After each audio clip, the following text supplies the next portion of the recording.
Parameter आपके साथ discuss किए, जो 5 केंद्रीय प्रवृत्ति की मार्क पे हमने डिस्कस किया, तो उसमें सबसे पहला स्थान आता है समांतर माध्य का।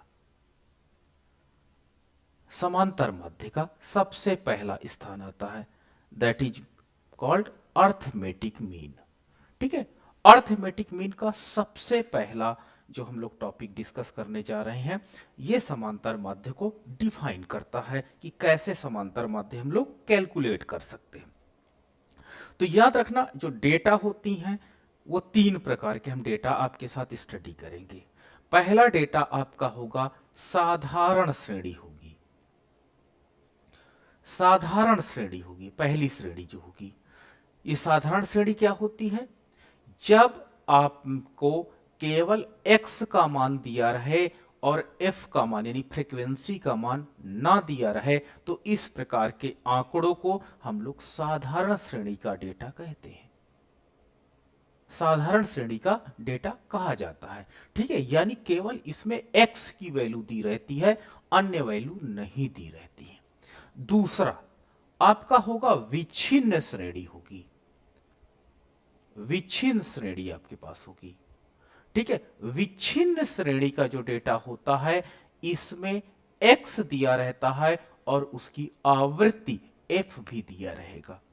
ठीक है, जैसे क्या होता है कि एक क्लास है, मान लीजिए x में क्लास में बच्चों की संख्या है, मान लीजिए कि क्या कहते हैं कि एक क्लास में कितने बच्चों ने 25 नंबर, यानी 25 नंबर पाने वाले कितने बच्चे हैं? 3 बच्चे हैं। 28 नंबर पाने वाले कितने बच्चे हैं? 4 बच्चे हैं।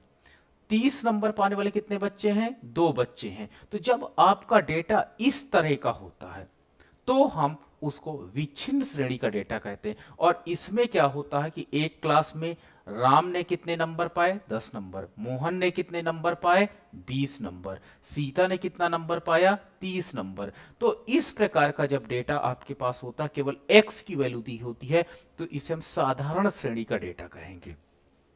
लेकिन जब आपके पास x तथा f दोनों होता है, तो इस प्रकार के डेटा को हम लोग विच्छिन्न श्रेणी का डेटा कहते हैं। ठीक है, कौन सा डेटा? विच्छिन्न श्रेणी का डेटा कहते हैं। और तीसरा जो डेटा आपका आएगा वो होता है अविच्छिन्न श्रेणी का डेटा। अविच्छिन्न श्रेणी का डेटा आएगा तीसरा प्रकार का। इसके अंतर्गत x नहीं दिया होता है, बल्कि क्लास इंटरवल दिया रहेगा और उसकी आवृत्ति फ्रीक्वेंसी दी होती है। ठीक है, तो क्लास इंटरवल जैसे 0 से 10 नंबर पाने वाले कितने बच्चे हैं? 2 बच्चे। 10 से 20 नंबर पाने वाले कितने बच्चे हैं? 3 बच्चे। 20 से 30 नंबर पाने वाले कितने बच्चे हैं? 4 बच्चे हैं। तो जब आपका डेटा इस प्रकार का होता है, तो इसे हम लोग अविच्छिन्न श्रेणी का डेटा कहते हैं। ठीक है, तो ये 3 प्रकार का डेटा है। तीनों प्रकार का डेटा बहुत अच्छे से पहचान लो, यही आपको स्टैटिक्स में मैं पूरा पढ़ाऊंगा। इन्हीं 3 प्रकार के डेटा को हम सॉल्व करना सीखेंगे और आपका कोई नया प्रकार का डेटा नहीं मिले, केवल यही 3 प्रकार का डेटा है।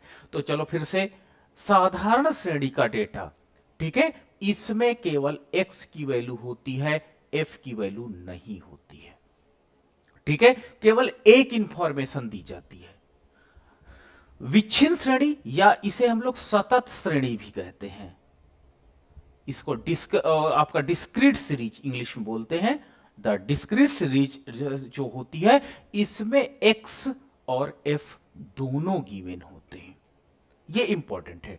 तीसरी चीज होती है असतत श्रेणी। ये नाम कभी कभी आपका एग्जाम में भूल ना जाओ, असतत श्रेणी। और असतत श्रेणी के अंतर्गत आपको 2 प्रकार का डेटा गिवन होता है। ठीक है, एक तो आपका इसमें x नहीं होता, पहली चीज तो याद रखना, केवल क्लास इंटरवल दिया रहता है और आवृत्ति दी रहती है। तो ये 3 प्रकार का डेटा ही आपको एनालिसिस करना सीखना है। तो चलिए, ये रही बात डेटा की। ठीक है, यानी श्रेणियों की, सीरीज की। How many types of the series? There are 3 types of the series. Individual series, जिसे हम लोग साधारण श्रेणी कहते हैं, discrete series and continuous series. 3 प्रकार की सीरीज होती है। अब मैं बात करता हूं कि समांतर माध्य के अंतर्गत समांतर माध्य के अंतर्गत, ठीक है, जो आपका होता है, पहली चीज तो होती है कि आपका अगर साधारण श्रेणी का डेटा है, साधारण श्रेणी का डेटा है, तो इस साधारण श्रेणी के डेटा को हम लोग कैसे सॉल्व करते हैं?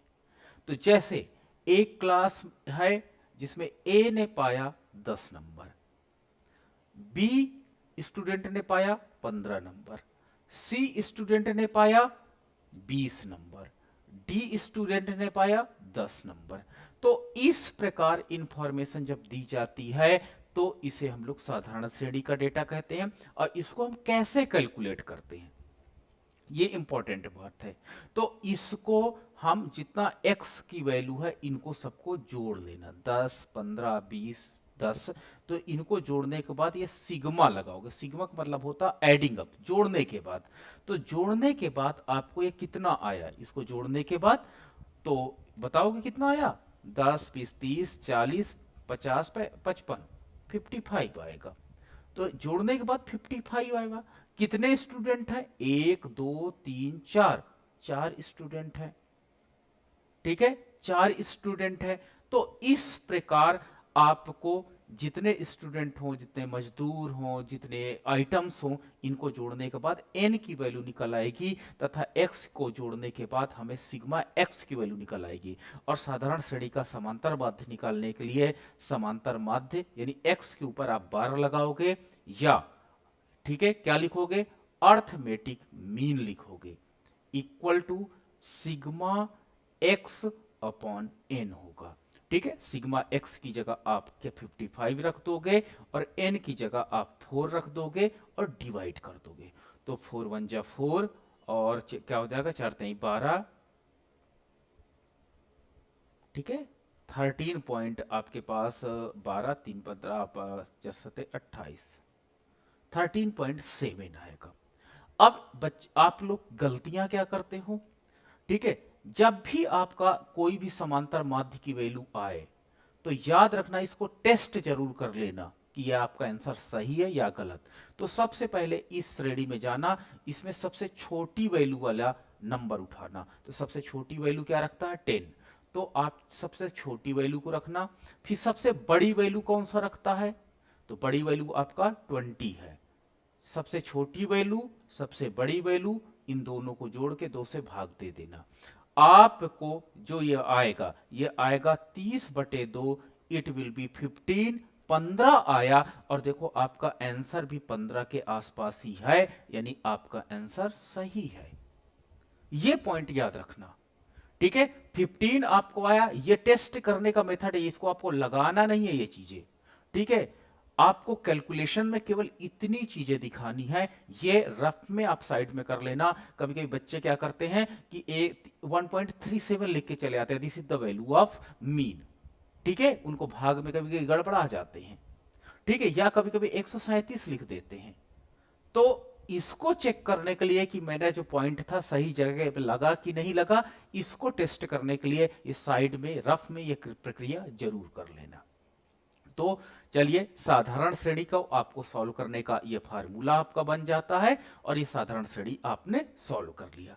अब मैं एग्जांपल आपके साथ करता हूं, विच्छिन्न श्रेणी कैसे होती है। विच्छिन्न श्रेणी, ठीक है, विच्छिन्न श्रेणी के क्वेश्चन कैसे सॉल्व करोगे आप।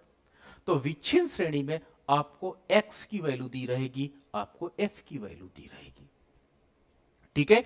x की और f की 2 वैल्यूज दी रहेंगी। जैसे 10 नंबर पाने वाले कितने बच्चे हैं, 2 बच्चे हैं। 20 नंबर कितने पाने वाले बच्चे हैं, 3 बच्चे हैं। 30 नंबर पाने वाले कितने बच्चे हैं, 4 बच्चे हैं। 40 नंबर पाने वाले कितने बच्चे हैं, 3 बच्चे हैं। 50 नंबर पाने वाले कितने बच्चे हैं, 1 बच्चा है। तो इस प्रकार आपकी इंफॉर्मेशन गिवन होती है, ठीक है। तो जब आपकी इंफॉर्मेशन इस प्रकार गिवन होती है तो इसको कैसे सॉल्व करोगे, तो इसको सॉल्व करने का सबसे अच्छा तरीका है f और x को आपस में गुणा कर दो, ठीक है।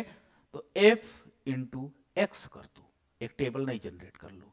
तो 10 2 जा 20, और आपका हो जाएगा 60, आपका हो जाएगा 120, आपका हो जाएगा 4×3 = 12, 120, और आपका 51 × 50।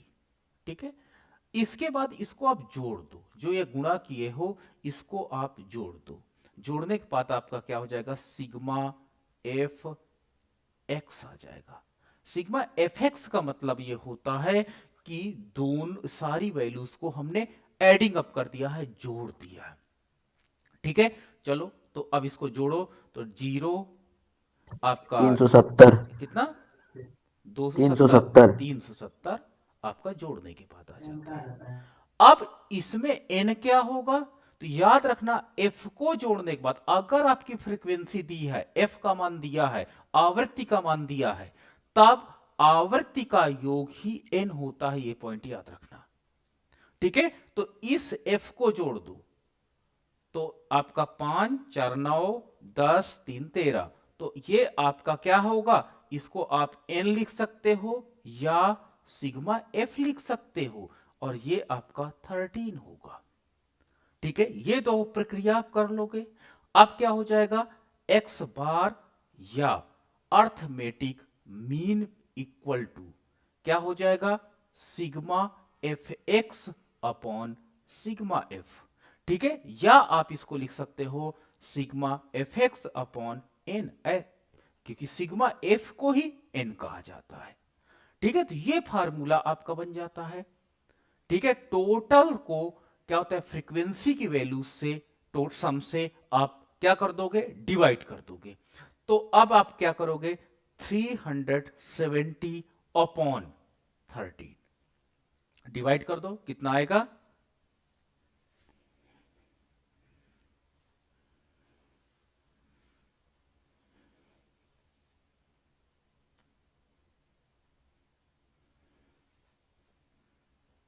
बोलना, 28.5। 28.5, 28.5 आ गया। ठीक है, 5 आ गया, तो ये आपका अर्थमेटिक मीन की वैल्यू आ गई। ठीक है, अब मुझे ये प्रश्न है कि क्या ये कुछ आंसर सही है मेरा या नहीं सही है, ये प्रश्न बनता है देखो हर जगह। तो इसको टेस्ट करने के लिए क्या करना, एक्स में चले जाना, एक्स की सबसे न्यूनतम वैल्यू 10 को नोट कर लेना, सबसे अधिकतम वैल्यू 25 को नोट कर लेना। ठीक है, और इन दोनों को जोड़ देना, और जोड़ने के बाद 2 से डिवाइड कर देना, तो हो जाएगा 60, 60/2 कितना हो जाएगा, 30। देखो 30 के आसपास ही आंसर है, मतलब आपका आंसर सही है। ठीक है, तो आप एग्जाम में 285 नहीं करोगे, आप एग्जाम में 2.85 नहीं करोगे। अब आपको इससे हिंट पता चल गया कि हम कैसे इसको चेक कर लेंगे। अगर इसके आसपास भी वैल्यू है तो आप समझ जाना कि आपका आंसर करेक्ट है। ठीक है, हमने देखा विच्छिन्न श्रेणी कैसे सॉल्व होती है, मुझे लगता है अब आप आसानी से कर सकते हो। चलो अब आते हैं तीसरे प्रश्न पर। तीसरा प्रश्न है, अविच्छिन्न श्रेणी कैसे सॉल्व करेंगे। अविच्छिन्न श्रेणी कैसे सॉल्व करते हैं, तो अविच्छिन्न श्रेणी के अंतर्गत मैंने बोला कि इंफॉर्मेशन जो होती है वो क्लास इंटरवल दी रहती है, और क्या करते हैं, फ्रीक्वेंसी दे रहती है। ठीक है, क्लास इंटरवल एंड फ्रीक्वेंसी दी रहती है। तो क्लास इंटरवल कैसे हो जाएगा, जैसे 0 से 10 नंबर पाने वाले कितने बच्चे थे, 2। 10 से 20 नंबर पाने वाले कितने बच्चे थे, 3। 20 से 30 नंबर पाने वाले कितने बच्चे थे, 5। 30 से 40 नंबर पाने वाले कितने बच्चे थे, 6। और 40 से 50 नंबर पाने वाले कितने बच्चे थे, 1। ये आपका एग्जाम में प्रश्न दिया रहेगा। ठीक है, इस तरह का आपका जब प्रश्न दिया रहता है तो इससे हमको इंफॉर्मेशन निकालनी होती है।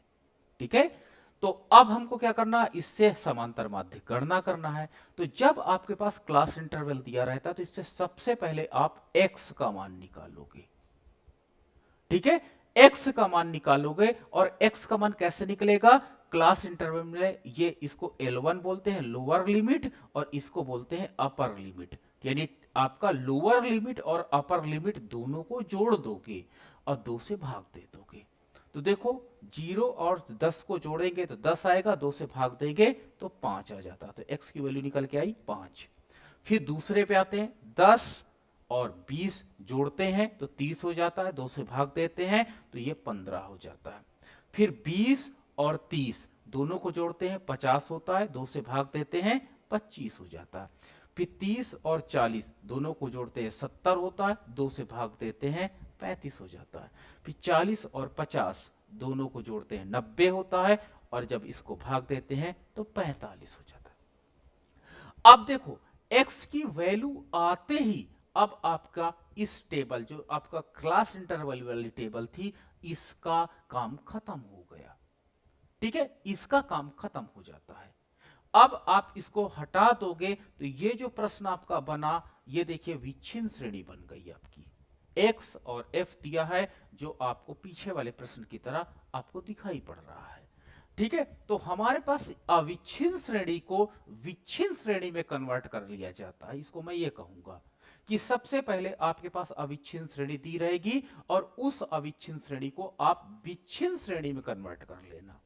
और जब आप विच्छिन्न श्रेणी में इसको कन्वर्ट कर लोगे तो आप विच्छिन्न श्रेणी वाला ही सारा प्रोसेस कर दोगे, फार्मूला लगा दोगे और इसी तरह सॉल्व कर लोगे और ये आपका आंसर आ जाएगा।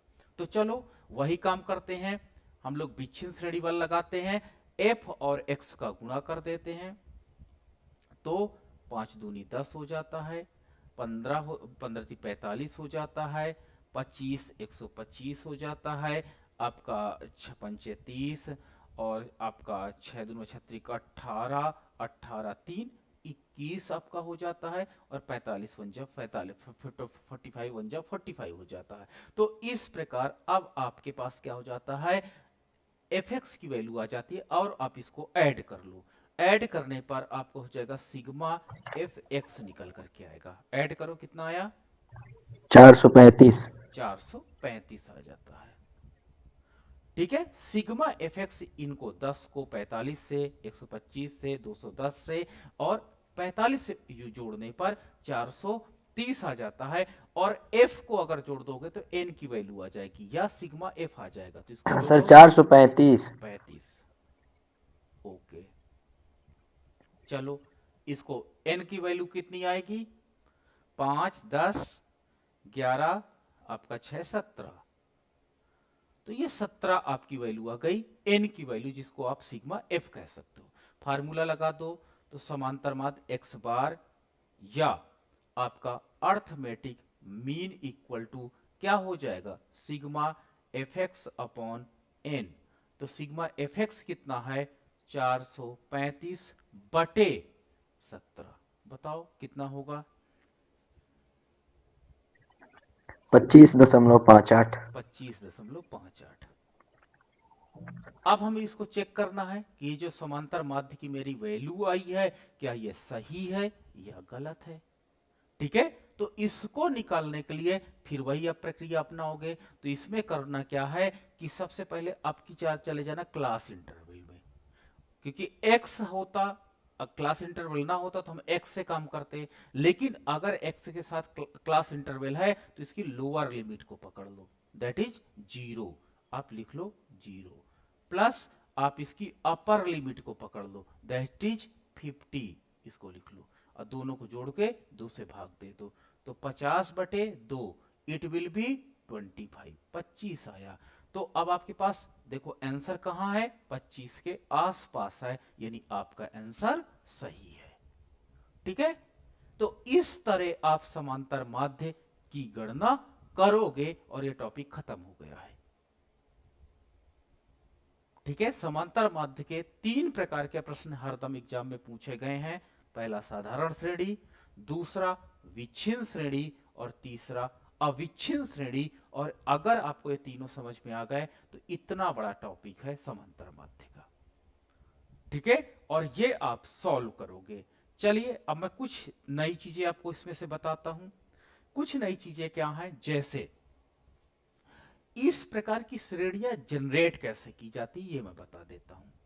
ठीक है, तो देखो सपोज दैट एक आपका क्लास है, एक क्लास है, एक लड़के ने 1 नंबर पाया, एक ने 50 में 49 पाया, एक लड़के ने 35 नंबर पाया, एक ने 45 नंबर पाया, एक ने 11 नंबर पाया, एक ने 7 नंबर पाया, एक ने 28 नंबर पाया, एक ने 35 नंबर पाया, एक ने 45 नंबर पाया, एक ने 48 नंबर पाया, एक ने 12 पाया, एक ने 14 पाया। देखो मैंने कुछ स्टूडेंट के नंबर लिख दिए हैं, ठीक है।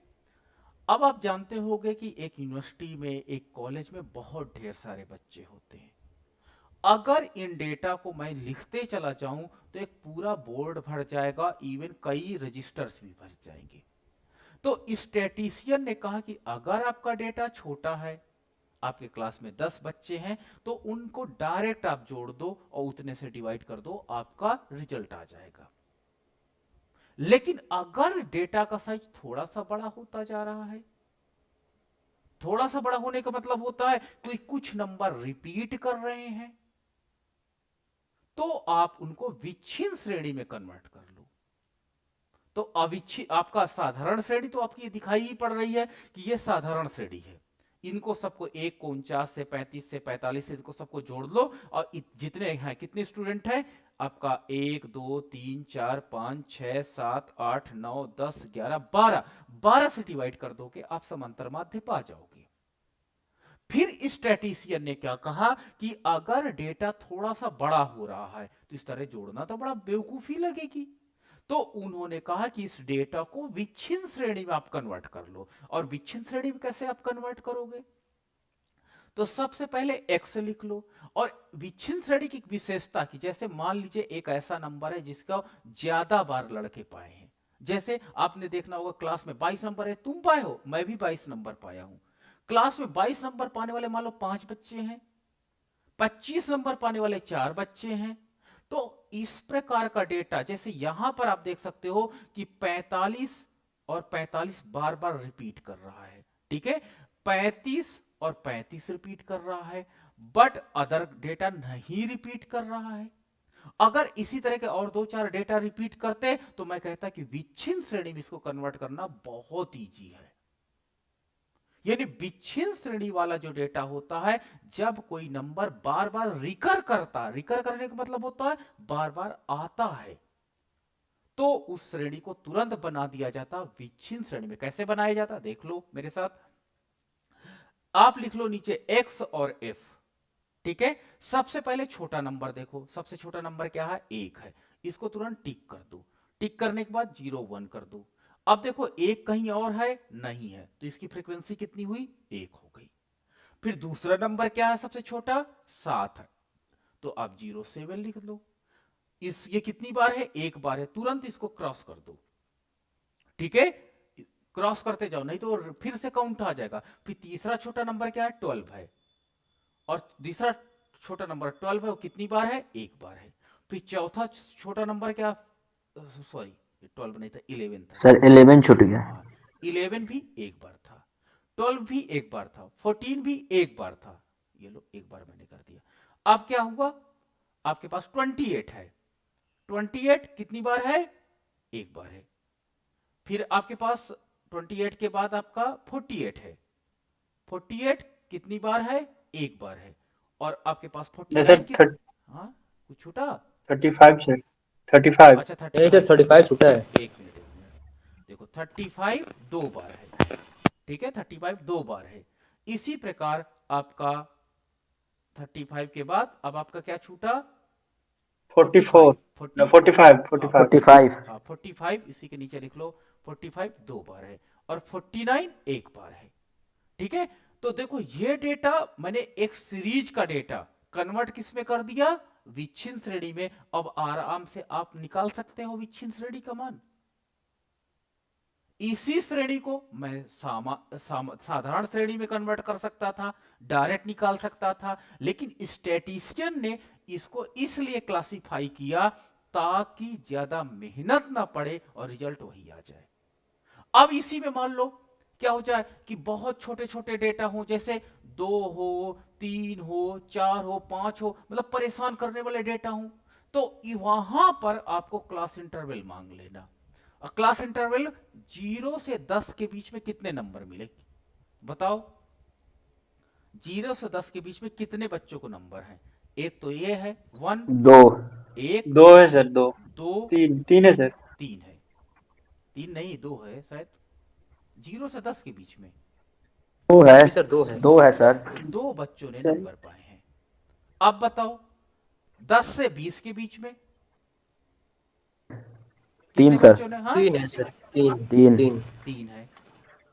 और 20 से 30 के बीच में 1। 1 है सर। 1 है। अब बताओ 30 से 40 के बीच में 2। 2। और 40 से 50 के बीच में 4। 4। अब देखो ये कौन सा डेटा बन गया आपका? अविच्छिन्न श्रेणी का डेटा बन गया। इन तीनों का रिजल्ट आप निकालना, देखना सेम निकलेगा। केवल आंकड़े जब बहुत ज्यादा होते हैं तो उनको एक छोटे पार्ट में कंपाइल करने के लिए क्लास इंटरवल में कन्वर्ट किया जाता है। यूनिवर्सिटी काम करती है काम, कॉलेज क्या करता है? विच्छिन्न श्रेणी में काम चला लेता है, क्योंकि बहुत ज्यादा बच्चे कॉलेज में नहीं होते हैं। और अगर कोई छोटा सा मतलब है क्लास है तो उसमें क्या होता है, जैसे एक क्लास है जिसमें 20 बच्चे हैं तो उनको एक काम करो, ना तो विच्छिन्न में कन्वर्ट करो ना तो अविच्छिन्न में कन्वर्ट करो, डायरेक्ट उनके बच्चों के नंबर को लेकर के कैलकुलेटर से या डायरेक्टली आप जोड़ लो, वो साधारण श्रेणी हो जाता है। तो तीनों चीजों का मतलब आपको यह तो समझ में आ गया होगा कि अच्छा डेटा एक ही होता है, उसको रखने के तरीके को क्लासिफिकेशन ऑफ द डेटा कहा जाता है, आंकड़ों का वर्गीकरण कहा जाता है।